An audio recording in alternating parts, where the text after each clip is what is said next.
Šodien, 2. oktobrī, Latvijas Nacionālās bibliotēkas Ziedoņu zālē notiek Rīgas pašvaldību balvas zelta pildspalva un zelta stipendija 20 gadu jubilejas pasākums, kurā sumina 2015. gada labākos galvaspilsētas skolotājus un izcilākos skolēnus. Skolotāja darbs ir svarīgākais, kas var būt jebkura valsts, jebkura sabiedrība.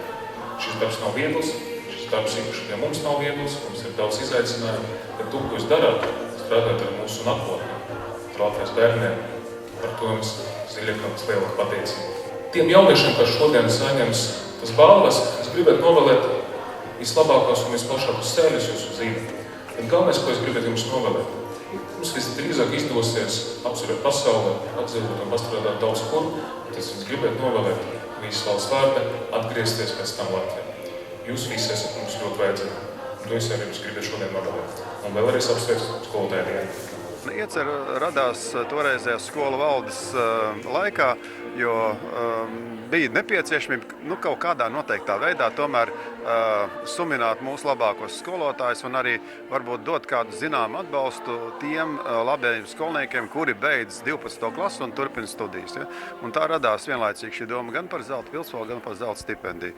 Zelta stipendija 12. klases absolventiem kā tāds zināms atbalsts, un tā sākotnēji jau bija naudas balva, ja? Toreiz tie bija lati, un savukārt zelta pildspalva bija labākiem skolotājiem.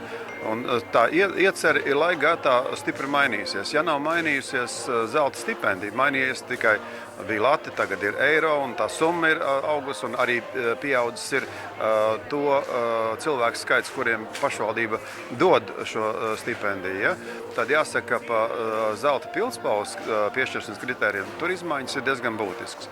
Ņemot vērā to, ka zelta stipendijas lielākoties saņēma tie skolēni, kuri ir startējuši starptautiskās olimpiādēs, bet ir virkne priekšmetu, kur nav olimpiāžu tādā starptautiskā līmenī, pat ne Latvijas līmenī. Ka mums ir daudz internātu skolas, speciālās skolas, ir skolas, kur darbojas pedagogi no bērniem ar dažādiem traucējumiem. Faktiski šis, kā lai pasaka, skolotāju loks palika ārpus šī vērtēšanas. Ja? Bija arī otra lieta, ka mēs redzējām, ka vienas un tās pašas skolas visu laiku iet apritē, bez šaubām pirmā ģimnāzija un tā tālāk, ja, tad mainījām būtiski, zinām, laika atpakaļ šos nosacījumus, un nosacījumi kļuva tādi, ka jebkura skola varēja izvirzīt, ja, vajadzēja gan vecākiem, gan skolēniem, gan skolas pedagogiem, un komisija vērtēja, ja, kuri tad mums ir tie zelta skolotāji, kuri tiešām tādā izglītības druvā ir devuši vislielāko ražu. Pildspalva satura noteiktu daudzumu zelta. Es tagad no galvas nepateikšu, cik karāta zelta ir, bet es domāju, ka tas ir ļoti būtiski, ka jau šobrīd arī dodot pildspalvu, arī skolotājs saņem naudas balvu klāt. Ja? Jo mums bija tādi, kuriem jau bija otrā un tad trešā, un mēs sapratām, ka kaut ko vajag darīt. Ja? Un proti pie trešās pildspalvas, tad arī nāca šī naudas balva, bet pildspalva ļoti skaista, tā ir iegravēta, ja, un es domāju, tas ir jauki.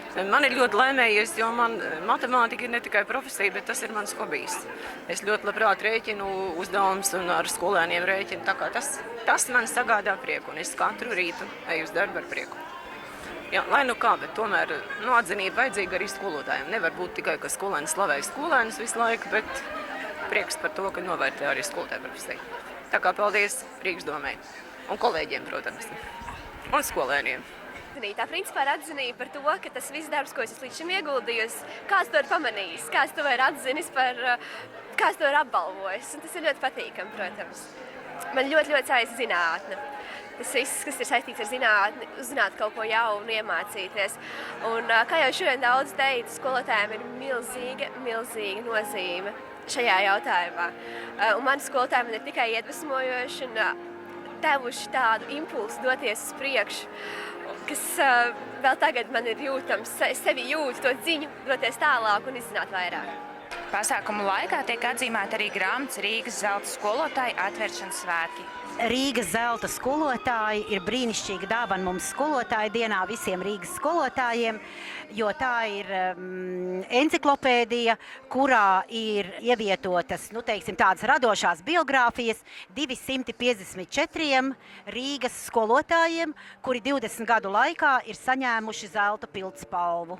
Šo te balvu par par radošumu, par sadarbību ar skolēniem, par olimpiādēm. Citiem vārdiem sakot, tie ir cilvēki, kas droši vien ir darījuši vairāk, nekā no viņiem tiek prasīts ikdienā. Un man ir ārkārtīgi liels gods, ka mani uzaicināja par šīs grāmatas literāro redaktori. Un visu vasaru, patiesi visu pavasaru un visu vasaru es strādāju ar ārkārtīgi skaistu materiālu. 254 personības, kurām līdzi es izdzīvoju viņu dzīvi, viņu darba dzīvi, un patiesībā esmu ļoti bagāta, varbūt visbagātākais cilvēks šobrīd no visiem tiem zelta pildspalniekiem, jo tāpēc, ka ne tikai es pati esmu šo pildspalvu saņēmusi, bet vēl izlasījusi, ko 253 cilvēki saka par pedagogu profesijas neatkārtojamību. Šodien ir tā diena, ka to ir jāuzsver vēlreiz un vēlreiz.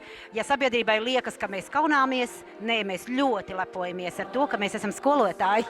Neapšaubām, ka šodien jāsaka arī ārkārtīgi liela paldies ir Rīgas domei un izglītības pārvaldei un izglītības kultūras un sporta departamentam par šo ideju, ka vispār kaut kas tāds ir noticis. Es pieļauju, ka tāds ir pirmais precedents Latvijā, ka, teiksim, nevis rakstnieki, nevis mākslinieki, nevis gleznotāji vai kādi citi ļaudži, zinātnieki, bet skolotājiem ir parādīts gods, un tas ir ārkārtīgi svarīgi.